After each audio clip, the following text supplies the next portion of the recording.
Bonsoir, Saint-Séglin Information.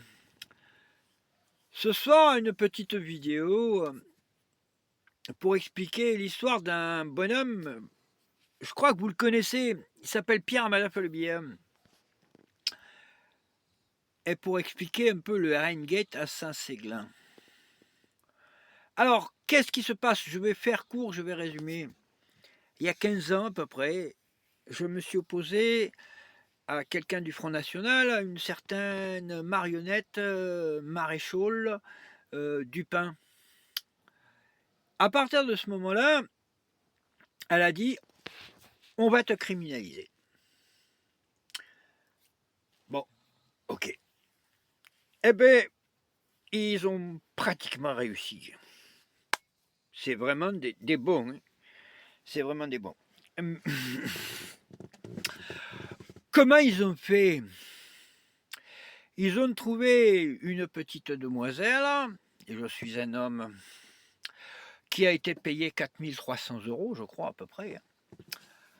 Parce qu'elle avait des déboires, que ci, que ça, que l'autre. Je ne vais pas m'étendre sur sa vie personnelle, parce que c'est sa vie personnelle et ça ne me regarde pas. Il semblait qu'elle, pour arrondir ses fins de mois tous les 15 jours, elle se faisait payer pour des services rendus à des messieurs. En gros, c'est une dame qui a été achetée et j'ai refusé de la violer. C'est problématique. Hein. Parce que quand on est un opposant politique au FN, il faut que cette personne, on puisse la criminaliser. Alors, cette histoire, ça dure. J'ai déménagé de Toulouse, je suis allé après en Bretagne, pays de mon arrière-grand-père, un village qui s'appelle Saint-Séglin, où je suis tombé face à une mafia du FN ou du Rassemblement antinational. Cette mafia très très bien organisée. Au début, j'ai pas cru que j'avais face à moi une mafia. J'ai pas compris. Alors on m'a accusé de ci, de ça, de l'autre. Ça a été des diffamations à gauche et à droite sans arrêt. Et puis au fur et à mesure, on m'a demandé de partir. Mais je me suis aperçu que le lopin de terre juste à côté de chez moi a été racheté dans des conditions très douteuses, qui ressemblent fort à de la spéculation immobilière.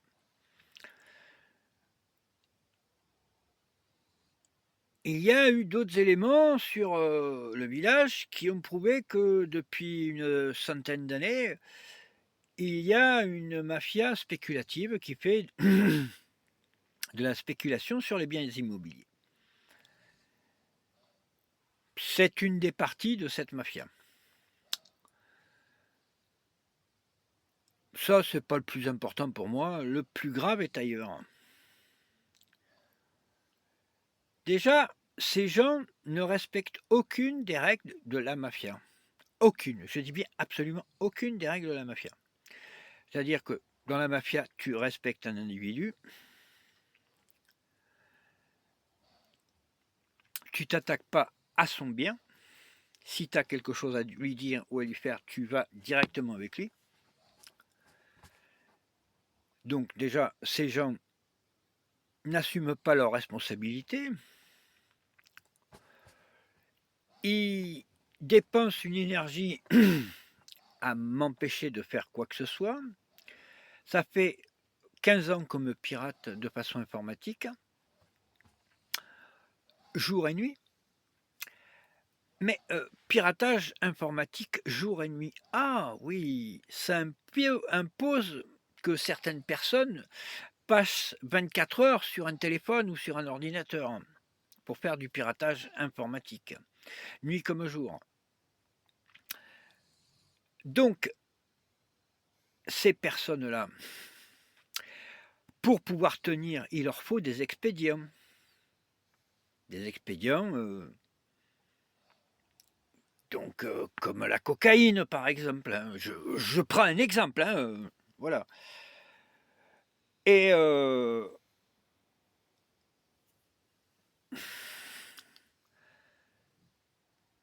c'est ce qui se passe.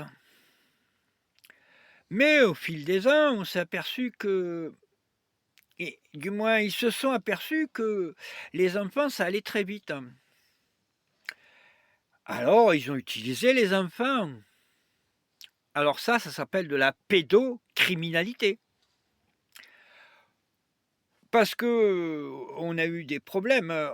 On a interpellé 2 familles, donc 4 enfants, sur 2 familles de 4, et 4 enfants sont partis à l'ASE parce que ils avaient consommé de la cocaïne. Leurs parents leur avaient offert de la cocaïne. Donc ça, c'est à vomir. Une partie des choses qui se sont passées. Mais le problème, c'est que ça ne s'est pas arrêté là, ça continue. Il y a de la prostitution. Parce que, comment qu'ils ont fait? Ils ont offert gratuitement des expédients à des petites jeunes ou des petits jeunes, hommes comme femmes. Ce qui fait que tous les soirs, il y a toujours quelqu'un autour de chez moi en train de me harceler. Même là, actuellement, je les entends parler, là, je ne sais pas où ils sont pas loin. Parce que pour eux, l'informatique, c'est un jeu. Pour moi, l'informatique, ce qu'ils font sur l'informatique, c'est un viol. Ils violent ma vie, c'est des violeurs. Et le plus terrible, c'est que ces violeurs sont des vrais violeurs. Dans le village, il y a eu 100 à 400 viols en réunion.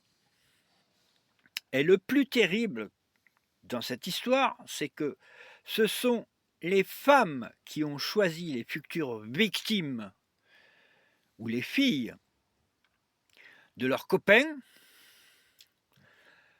d'un village à l'autre. Le village suivant, ça sera telle demoiselle. L'autre village, ça sera telle demoiselle. En plus, pour ça, ces charmantes dames se sont filmées. C'est en direct. C'est en direct sur Facebook. Oui. Et puis on les voit emmener la petite dame. On les voit même mettre la poudre magique dans le verre. Hein, et puis après, en avant, dans les vestiaires hommes, bam, bam, bam, bam, bam. Ça s'appelle un viol en réunion. Hein. Et puis il y a plusieurs messieurs qui vont dans les vestiaires hommes. Parce que dans ces clubs de foot, alors que dans le sport, il est interdit de consommer de l'alcool, vous allez à la 3e mi-temps, vous voulez un whisky coca, whisky coca. Vous voulez un morito, morito. Vous voulez un ricard, ricard. Vous voulez une bière, une bière. Vous voulez... vous avez tous les alcools que vous allez retrouver au bar sans avoir la licence 4. Hein. C'est une licence 2, mais c'est voilà, c'est un club de foot, quoi. Hein. Il faut qu'ils gagnent des sous.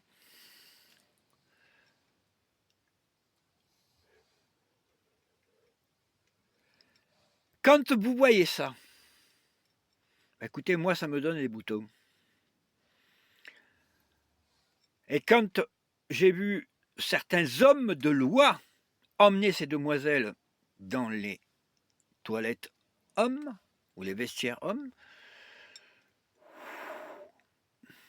ça sent la corruption. Mais bon, je ne m'étendrai pas, je ne veux pas dire qui a fait quoi. Le pire, c'est que ce sont des femmes qui ont organisé ça. Et c'est les mêmes qui m'accusent d'avoir eu des déboires.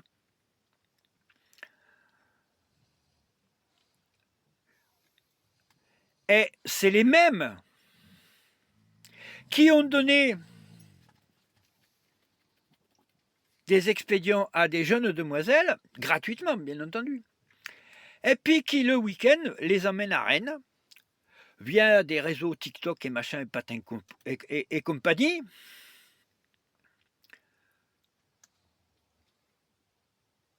Mais c'est dégueulasse. C'est dégueulasse ce qu'ils font. C'est une horreur. Quand vous voyez des gamines de 12 à 14 ans passer devant chez vous et qui disent les grandes, elles nous ont pas emmenés à Rennes, on va pas pouvoir gagner entre 1000 et 2000 euros à faire des gâteries. Oh messieurs, mais putain, mais ils sont faux, elles sont folles ces connasses. C'est vraiment des salopes, c'est vraiment des sales putes. Voilà ce que je pense. J'ai un village de connards. Ils me traitent de fou, mais ce qu'ils font, mais c'est de la folie ces gens-là. C'est démentiel, c'est démentiel, c'est démentiel. Je pensais pas, putain, en arrivant en Bretagne, que je serais tombé sur un village de fous, des malades mentaux. Voilà, c'est tout ce que j'ai à dire, c'est dégueulasse. Je peux pas en dire plus.